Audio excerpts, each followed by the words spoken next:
Bom dia, boa tarde, boa noite, boa madrugada, meus caros alunos e colegas concurseiros de todo o Brasil. Estamos dando continuidade ao nosso curso de Direito Previdenciário com foco em concurso público, pessoal. É isso mesmo, nós estamos falando da Previdência Social agora.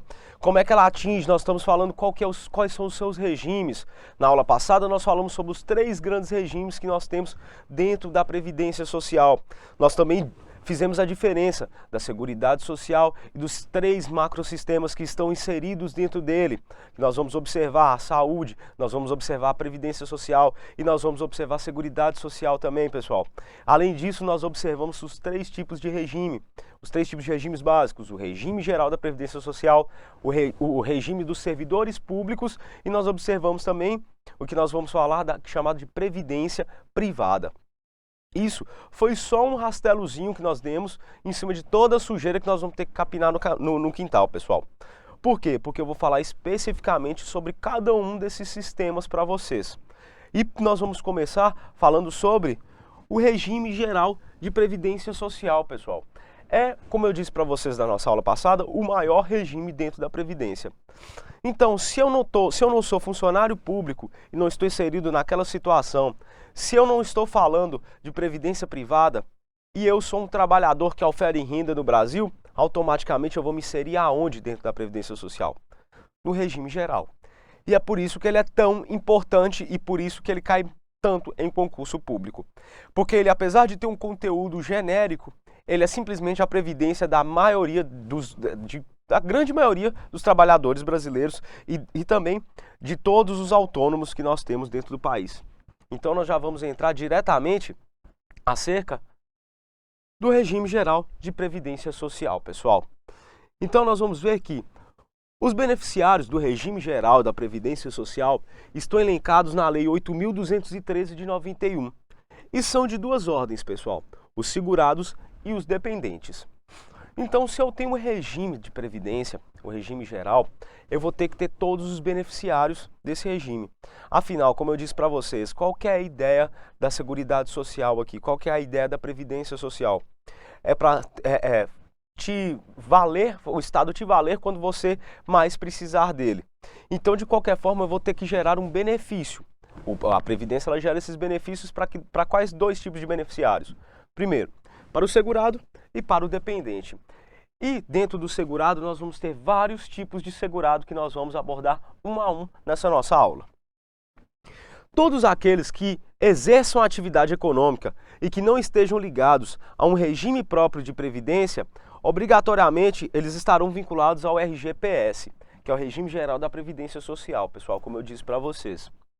Desta forma, o vínculo entre o segurado e o regime geral é legal e não contratual.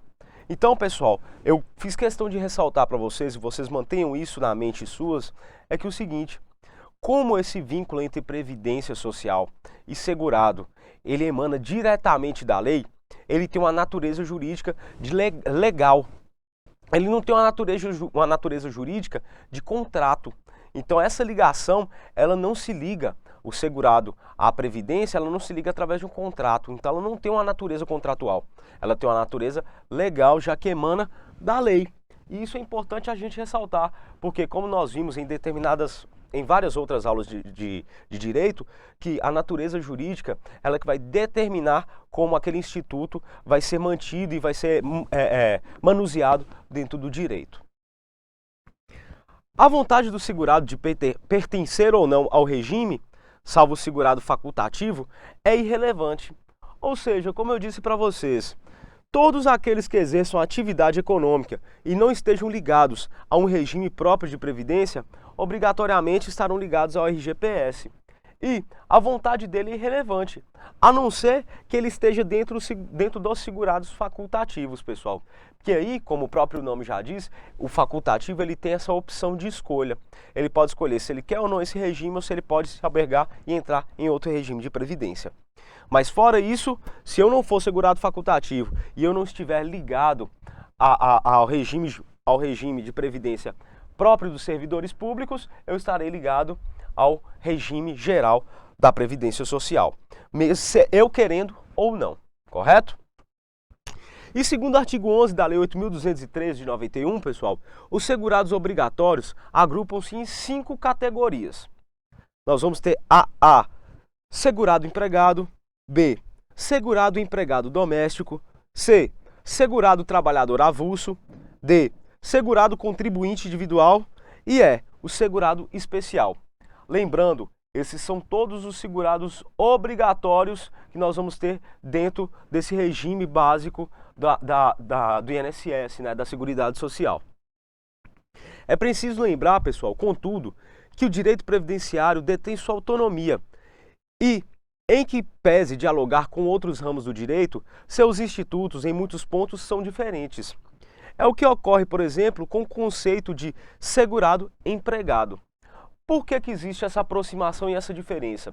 Como eu disse para vocês na nossa primeira aula, o direito previdenciário ele tem um viés muito próprio. Tanto que nós vamos ver principalmente isso quando a gente entrar dentro dos regulamentos internos do INSS. Mas a gente já pode pegar isso de alguns dos conceitos que a gente tem que tomar cuidado para não confundir a gente com conceitos que emanam de outros grupos do direito, de outros ramos do direito, que é o caso de segurado empregado. Nesse caso, não se confunde com trabalhador empregado, pessoal, cujo conceito encontramos no artigo 3º da CLT. Então a gente vai ter que diferenciar o segurado empregado daquele trabalhador empregado. O viés é diferente, ele não é o mesmo conceito e a aplicabilidade também não é a mesma, pessoal. É verdade que o trabalhador empregado da CLT também se qualifica como segurado empregado.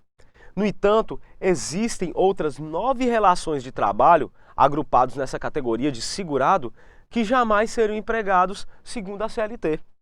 Cite-se, por exemplo, os exercentes de mandato eletivo que não estejam vinculados a regime próprio. Ou seja, se eu sou trabalhador, eu vou ser, se eu sou uma pessoa em regime eleito, ou seja, se eu sou um vereador e eu não estou ligado a um regime de seguridade própria, por exemplo, do município, o que acontece? Eu sou contado como, e como eu disse para vocês, não como um trabalhador da CLT, não como eu disse para vocês, como trabalhador empregado, mas como um segurado empregado. O trabalhador empregado da CLT, ele vai ser sim um segurado empregado, mas nem todo segurado empregado vai ser um trabalhador da CLT. É isso que nós estamos querendo explicar para vocês, correto? Já que vão ter vários outros, como disse, 9 outras relações de trabalho que não vão estar incluídos na CLT, que não vão estar incluídos como empregados segundo o conceito da CLT. Então é importante a gente observar os conceitos que são trazidos pelo ramo do direito ao qual eu estou estudando, Então não adianta eu ir buscar conceitos em outros ramos do direito, que aqui nesse caso o direito previdenciário, ele pode ser pior para a gente, ele pode confundir mais ainda a gente, ok? Assim, o conceito de segurado empregado é muito mais amplo que o de trabalhador empregado e vai muito além da legislação trabalhista. Já os segurados trabalhadores avulsos, pessoal, que é uma outra categoria dentro daquelas 5 que nós vimos, são trabalhadores domésticos que coincidem com a definição da legislação trabalhista. Então nós vamos dizer que os segurados trabalhadores avulsos e trabalhadores domésticos coincidem com a definição da legislação trabalhista, pessoal. Neste caso, correto? E por quê? Porque eles são institutos que vieram da legislação trabalhista e foram incorporadas pelo direito previdenciário, ao contrário do segurado empregado que nós vimos, que é intrinsecamente do direito previdenciário, pessoal. Segundo a lei, é segurado obrigatório como empregado doméstico aquele que presta serviço de natureza contínua à pessoa ou família, no âmbito residencial desta, em atividade sem ou com fins lucrativos, segundo o artigo 11, parágrafo 2º da legislação específica, pessoal. E como trabalhador avulso, quem presta a diversas empresas, sem vínculo empregatício, serviço de natureza urbana ou rural definidos no regulamento. Também está inscrito no artigo 11, inciso 6º, pessoal.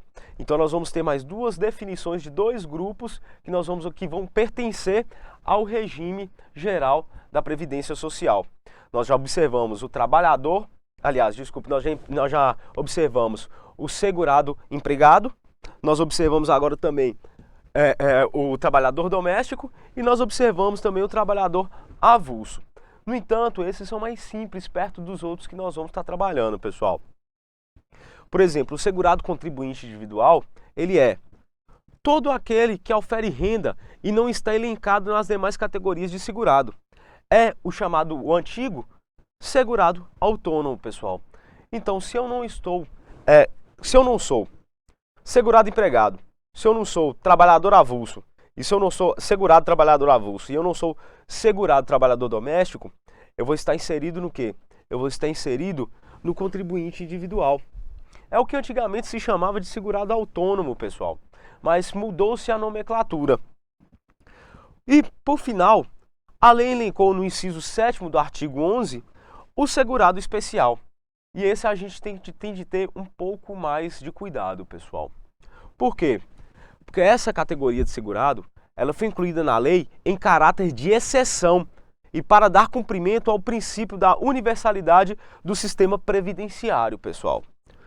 Ou seja, mas esse instituto, ele tem um caráter eminentemente assistencialista e não propriamente previdenciário, pois o segurado especial, assim qualificado, fica dispensado de recolher contribuições, contrariando a lógica do sistema previdenciário, pessoal. Como eu disse para vocês na nossa primeira aula, nós temos a assistência social e nós temos a seguridade social. E o que diferencia os dois? Que na assistência social eu não preciso contribuir para fazer jus ao benefício, enquanto que na seguridade social eu preciso contribuir para fazer jus ao benefício. No entanto, o legislador ele veio e trouxe a figura do segurado especial, que não contribui, pessoal. E ele não contribui e está inserido dentro da Previdência Social. Então ele vai contra toda a lógica do sistema que diferencia a assistência social da Previdência Social, que é justamente a questão da contribuição. Aqui, pessoal, a gente pode entender, quando a gente entender melhor, observar melhor, quando a gente fala do LOAS, do benefício do LOAS, correto? Mas ainda nós vamos nos manter agora só nessa questão básica, que eu vou falar depois, posteriormente, de benefício por benefício, e nós vamos estar trabalhando com essa celeuma de uma forma mais especificada, correto? Nós vamos observar o inciso 7 do artigo 11 da Lei 8.213 e ver que o segurado especial, ele é o quê, pessoal? Ele é a pessoa física residente no imóvel rural ou em aglomerado urbano ou rural, próximo a ele, que, individualmente ou em regime de economia familiar, ainda que com auxílio eventual de terceiros, na condição de produtor, seja proprietário, usufrutuário, possuidor, assentado, parceiro ou meeiro, outorgados, comodatário ou arrendatários rurais que explorem a atividade agropecuária em área de até 4 módulos fiscais. E também, ou de seringueiro ou extrativista vegetal que exerça suas atividades no termo do inciso 12 do caput do artigo 2º da Lei 9.985, de 18 de julho de 2000, e faça dessas atividades o principal meio de vida. Então nós vamos observar, pessoal, que o segurado especial, ele tem toda uma especificação própria e ela é enorme, como a gente viu. E para facilitar, nós vamos entender sendo como o quê, pessoal? Como sendo um trabalhador que ocupe imóvel rural ou que se assente próximo a aglomerado urbano ou rural ou próximo dele resida e que, mesmo com a ajuda de terceiros, ele tem uma condição de proprietário como usufrutuário, possuidor, assentado, parceiro, meeiro, outorgado, comodatário, arrendatário rural, que explore, e principalmente vocês têm de observar isso, que explore a atividade agropecuária em área de até 4 módulos fiscais, pessoal. E nós também vamos observar do seringueiro ou extrativista vegetal que exerça suas atividades segundo a legislação específica. E que essas atividades sejam o principal meio de vida. Não só do seringueiro ou extrativista vegetal, mas também desse pequeno produtor. Essa atividade dele, ela deve ser única e deve ser a sua atividade de mantença, ok? Esse então é o segurado especial. E vocês observaram que lá na lei não fala de maneira alguma questões de contribuição, correto? Nem cita-se essa questão de contribuição. Por isso mesmo que alguns doutrinadores, eles tendem a falar que isso está rompendo com a lógica do procedimento previdenciário. Correto, pessoal? Qualifica-se ainda como segurado especial o pescador artesanal, ou a este assemelhado que faça da pesca profissão habitual ou principal meio de vida, e ainda o cônjuge ou companheiro, bem como o filho maior de 16 anos de idade ou a este equiparado, que comprovadamente trabalhem com o grupo familiar respectivo. Então a gente pode observar, pessoal, que a principal função do segurado especial é proteger esses pequenos grupos familiares que vão estar trabalhando, auferindo uma renda própria através de um pequeno sistema de exploração. Nós vamos observar, seja como pescador artesanal, seja como seringueiro, seja como meieiro, qualquer coisa desse gênero, nós vamos observar que a tendência é essa. Então, pessoal, eu espero vocês na nossa próxima aula. Até mais!